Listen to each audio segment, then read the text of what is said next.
حضرت امام مالک کہتے ہیں میں غریب کا بیٹا تھا۔ اکثر دین پڑھنے والے غریبوں کے بیٹے ہوتے ہیں، امیروں کے بچے ایف ایس سی پڑھتے ہیں، بی ایس سی پڑھتے ہیں، ٹیکنالوجی پڑھتے ہیں، غریبوں کے بچے دین پڑھتے ہیں، اور پھر امیروں کو ممبریاں ملتی ہیں، غریبوں کے بچوں کو اللہ ممبر عطا فرماتا ہے، مصلی رسول اللہ دیتا ہے۔ حضرت سیدنا امام ابو مالک فرماتے ہیں میں غریب کا بیٹا تھا اور میری 6-7 بہنیں، میں اکیلا بھائی تھا۔ آپ فرماتے ہیں میرے ابا جی فوت ہو گئے، میری امی پکڑ کے مجھے ایک دھوبی کی دکان پہ لے گئی، کہنے لگی اسے کپڑے دھونے کا طریقہ بتا دے، سلیقہ سمجھا دے، یہ بھی ایک چھوٹی سی لانڈری کی دکان کھول لے گا، میری بیٹیوں کا پیٹ پالے گا۔ دھوبی کہنے لگا ٹھیک ہے، میں 2-3 درہم بھی دوں گا مہینے کے، اور جب کام سیکھ جائے گا تو تنخواہ بڑھ جائے گا۔ امام ابو مالک رحمۃ اللہ نے فرماتے ہیں میں بہنوں کے لیے روزی کمانے نکلا، میں بیوہ ماں کے سر پہ بوجھ اتارنے کے لیے نکلا، میں غربت کے عالم میں نکلا۔ رستے میں امام اعظم کا مدرسہ تھا، فرماتے میں وہاں چمکتے چہرے دیکھتا، لیکن اپنی غربت کو دیکھ کے میں آگے بڑھ جاتا، پریشان ہوتا کہ میں کیسے علم حاصل کروں گا۔ آپ فرماتے امام صاحب مجھے اکثر دیکھتے، ایک دن امام اعظم باہر نکلے، مجھے کھڑے ہوئے دیکھا تو قریب بلایا، سینے سے لگایا، ماتھا چوما، کیا نام ہے؟ میں نے کہا ابو مالک میرا نام ہے۔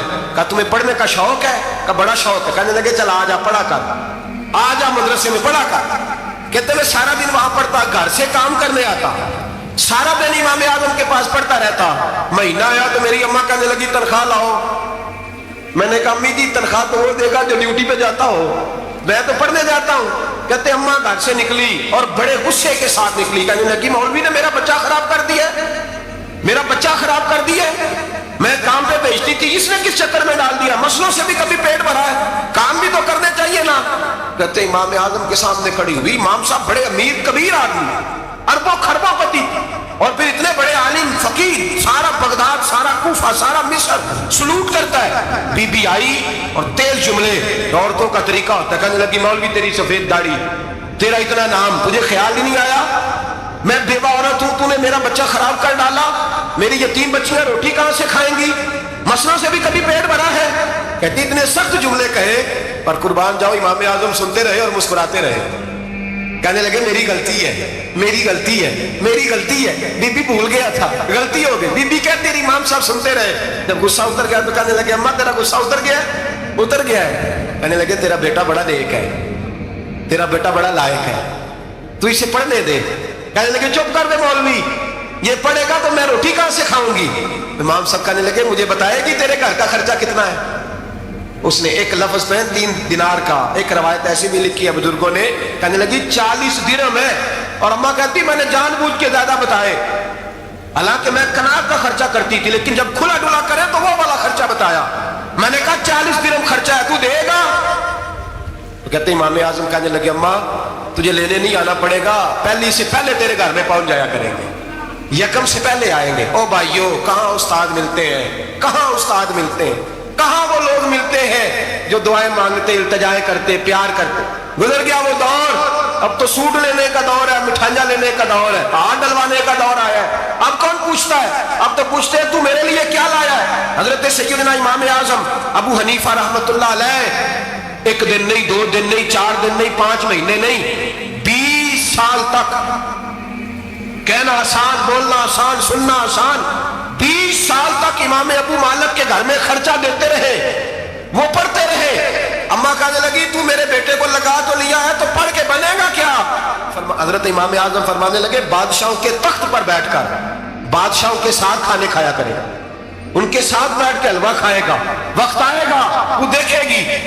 کہتے ہیں میرے امام انتقال کر گئے، وقت بیت گیا، ہارون رشید نے مجھے بلایا بغداد میں اور کہا میں آپ کو چیف جسٹس بنانے لگا ہوں۔ کہتے ہیں میں خوشی سے سجدے کرنے لگا، میں چیف جسٹس بنا۔ میں نے اپنی اماں کو خط لکھا کہ اماں بغداد آ جا، تیرے بیٹے کو اللہ نے بڑی شان عطا کر دی ہے۔ فرماتے ہیں ہارون رشید کی بیوی بڑی اولیاء کی، علماء کی بڑی فرما بردار تھی، محبت کرنے والی، اس نے حلوہ بنا کے بھیجا، کھانا بنا کے بھیجا۔ ہارون رشید تخت پہ بیٹھ کے کھانے لگا تو کہنے لگا امام صاحب آپ بھی یہیں آ جائیں میرے ساتھ۔ کہتے ہیں ایک کونے میں وہ بیٹھ گیا، ایک میں بیٹھ گیا، بیچ میں کھانا رکھ لیا۔ اتنی دیر میں میری اماں بھی پہنچ گئی، 2 لقمے کھائے تھے کہ اماں آ گئی۔ جب اماں نے مجھے تخت پہ بیٹھے دیکھا، ایک یتیم، ایک لوارث، ایک بن باپ کا بچہ، وہ کل تک جو بہنوں کے لیے 4 دینار نہیں لا سکتا تھا، تخت پہ بیٹھ کے جب روٹی کھاتے دیکھا تو اماں تڑپ گئی، روئی، چیخیں ماری۔ میں نے کہا اماں کیا ہوا؟ کہنے لگی بیٹا مجھے تیرا استاد یاد آ گیا ہے، اس نے کئی سال پہلے کہا تھا اسے دین کا علم پڑھنے دے، اسے فقیہ بننے دے، یہ بہت آگے جائے گا۔ دیکھ آج اللہ نے تجھے کتنی شان عطا کی ہے۔ کہا بیٹا یہ کمال تیرا نہیں، یہ امام اعظم ابو حنیفہ کا کمال ہے، یہ ان کا کمال ہے جنہوں نے تمہیں یہاں تک پہنچایا۔ میرے بھائی اپنی پوری زندگی حضرت امام اعظم ابو حنیفہ نے، آج تو اساتذہ کرام، اساتذہ مجھ سے ایک ٹیچر کہنے لگے حضرت جی دل نہیں لگتا، بے سکونی سی ہے، کچھ بتلائیں۔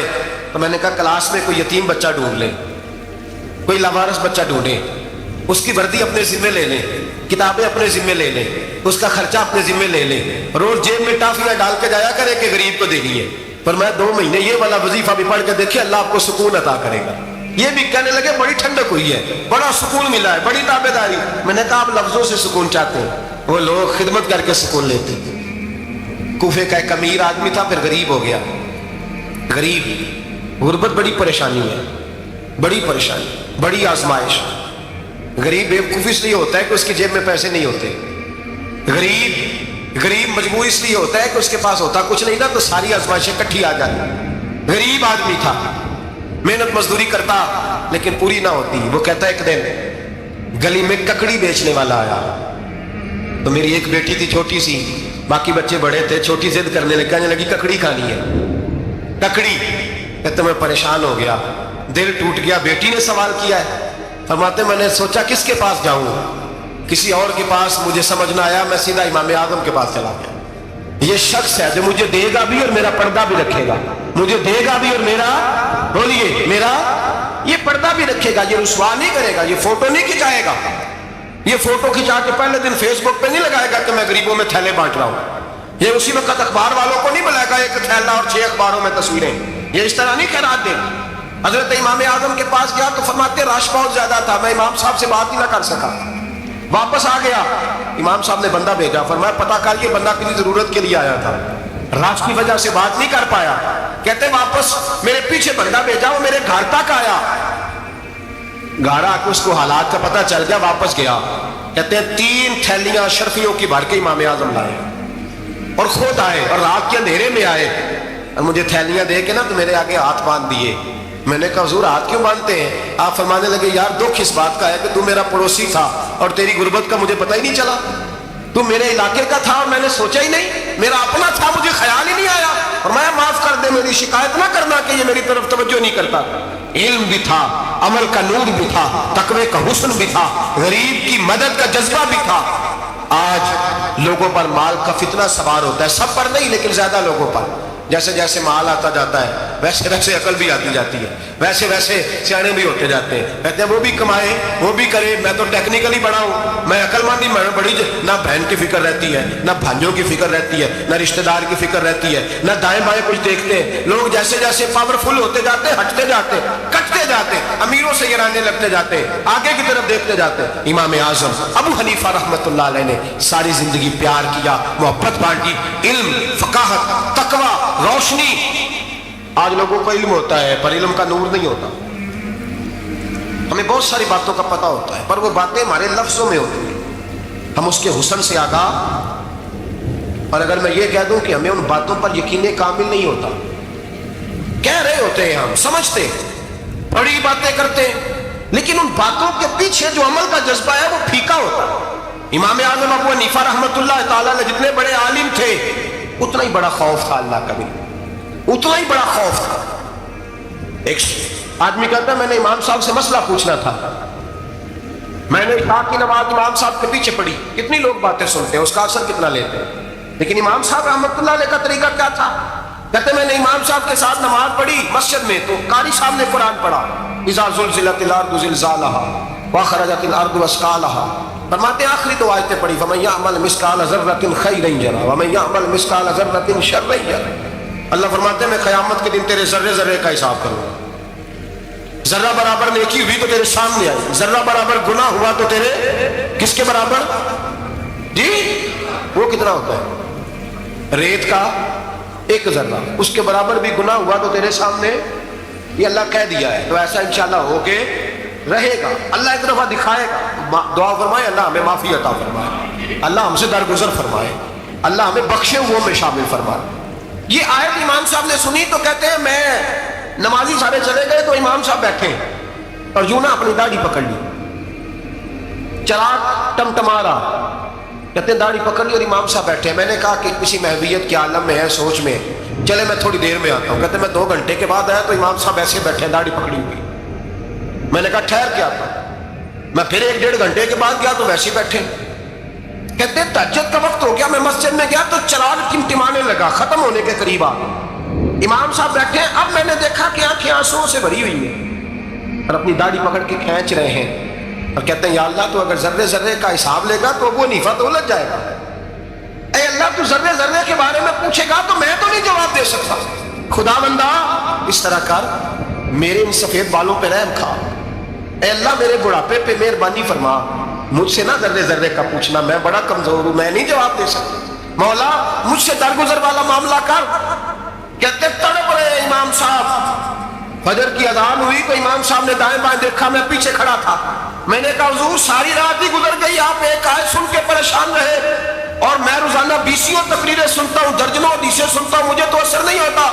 آپ فرمانے لگے مجھے تیرے معاملے کا نہیں پتا, لیکن مجھے اگر تو نے دیکھ لیا ہے تو کسی کے ساتھ ذکر نہ کرنا مجھے. اور فرمانے لگے پھر تو نیک آدمی ہوگا, تجھے نہیں خیال آتا. تو میں تو جانتا ہوں من عالم کے من عالم, پتہ سارا ہے سردار نے کی دیا تھا, میں تو جانتا ہوں نا, مجھے خبر ہے, لہٰذا میں نہیں حساب دے سکتا, تیرا نہیں مجھے پتا.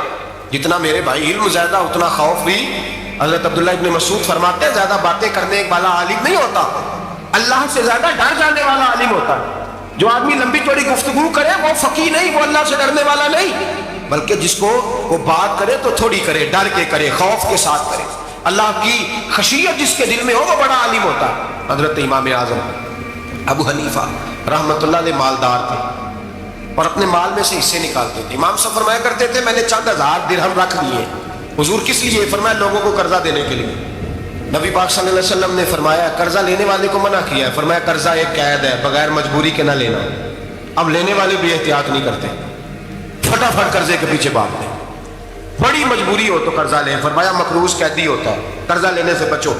اور دینے والے کو کیا کہا؟ فرمایا اگر سامنے والا تنگ دست ہو نا, تنگ دست, تو اسے مہلت دو. جتنی تم مہلت دو گے اللہ اتنے پیسے روز صدقہ کرنے کا ثواب عطا فرمائے گا. اگر تنگ. ایک صاحب مجھے کہنے لگے, میں نے رمضان شریف میں نا قرضے کے حوالے سے یا کچھ عرصہ پہلے کسی موقع پر قرض کے حوالے سے کو بات کی. ایک صاحب مجھے کہنے لگے حضرت صاحب یہ تو کسی کو لینا ہوئے نا 20,000 تو انہوں ترا کے لئی گئے, تو جی 20 کروڑ لینا ہوئے تو پھر نہیں ترایا جاتا. میں نے کہا کیوں؟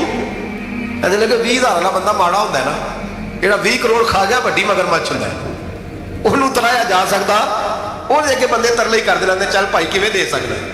اور جو 20,000 والا نا ماڑا بندہ کہتے تو دینے نے کہ تیرا بندوبست کریے, کہتے چل صاحب جمعرات لے آؤ کسی طریقے. جمعرات ماڑا ہے نا. نبی پاک نے کیا فرمایا؟ حضور نے فرمایا تجھے پتہ چل جائے کہ تنگ دست ہے تو مہلت دے, جتنے دن تو اس سے پیسے نہیں لے گا اتنے پیسے روز صدقہ کرنے کا ثواب دیا جائے.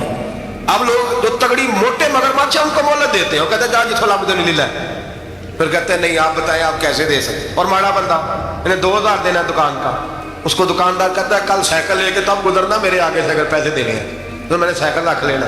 ڈرنا چاہیے اللہ پاک, ہمیں پتہ ہوتا ہے سامنے والا غریب ہے, تنگ دست مجبور ہے, مہلت دینی. امام صاحب کہتے ہیں میں نے کچھ پیسے رکھے ہوئے, پس منظر یہ تھا کہ غریب لوگ آتے ہیں تو میں ان کی مدد کروں گا. امام اعظم ابو حنیفہ نے ایک بندے سے پیسے لینے تھے اور حال یہ تھا کہ آپ دھوپ میں کھڑے تھے, ساتھ اس بندے کا مکان تھا. لوگوں نے کہا حضرت دیوار کے سائے میں ہو جائے. فرمانے لگے اس سے پیسے لینے ہیں, اگر سائے میں کھڑا ہوا تو سود میں شمار ہو جائے, میں اس سے فائدہ نہیں لے سکتا. ایک بندے سے قرضہ لینا تھا, وہ آپ کو دیکھ کے گلی اور دوسری گلی میں چلا گیا, رستہ بدل گیا اور چھپ گیا. امام صاحب رونے لگے, کہنے لگے اے اللہ میں اتنا برا ہو گیا ہوں کہ تیرے بندے مجھ سے چھپنے لگے, اس کو ڈھونڈ کے لائے, کیوں چھپتا ہے؟ کہ حضور آپ کے پیسے دینے ہیں. آپ نے فرمایا جا میں نے اللہ کی رضا کے لیے معاف کیا, آج کے بعد چھپنا نہ. اس لیے میں نہیں چاہتا کہ تجھے کوفت ہو, تو میری طرف دیکھ کے چھپنے لگا ہے, میری طرف دیکھ کے. غریب تو بھائی گلیوں میں گھستے پھرتے ہیں کہ کوئی بندہ مل نہ جائے. مقروض آدمی پتہ اس وقت چلتا ہے جب خودکشی کر گیا, پتہ اس وقت چلتا ہے پھر لوگ آتے ہیں اس کے بچوں کو کہتے ہیں فکر نہ کرنا ہم تیرے ساتھ ہیں. تو اس کے ساتھ ہونا تھا, اس کا سایہ بچ جاتا. اب آئے ہو امام اعظم ابو حنیفہ رحمۃ اللہ تعالیٰ نے لوگوں کو سہولت دیتے, آسانی دیتے, پیار کرتے, محبت کرتے. ہم لوگوں کا مزاج ایسا نہیں ہے, ہماری اخلاقیات کے اندر وہ حسن نہیں جو ہمارے بزرگ ہمیں دے کے گئے. اور پھر چھوٹی چھوٹی باتوں میں حقوق العباد کا خیال کرتے, چھوٹی چھوٹی باتوں. ہم تو گالی دے کے بھی کہتے ہیں نا چل کیا ہو گیا, گالی دی ہے نا.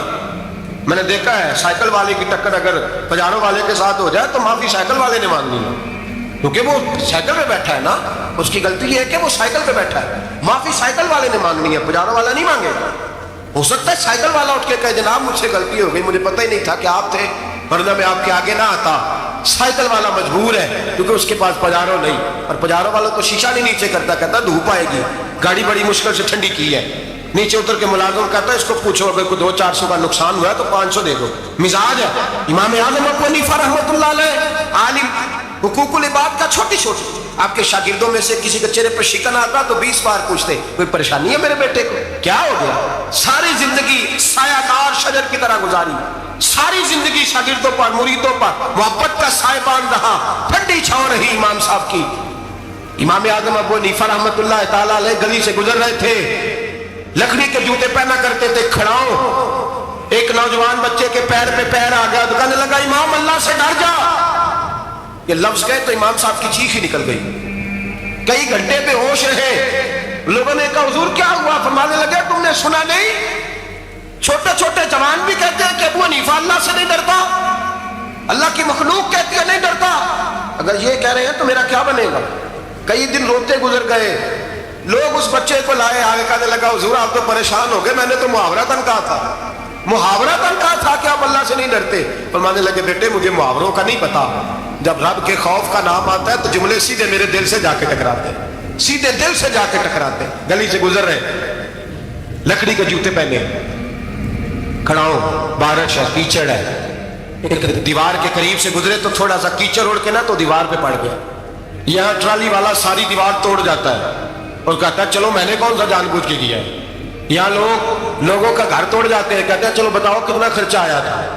فوری طور پہ لوگ ماننے کو تیار ہی نہیں. امام صاحب کے پیروں سے, یہ باریکی سمجھے, یہ حقوق العباد کا مسئلہ ہے. جو جاننے والے ہوتے تھے ان کا یہ طرز زندگی تھا.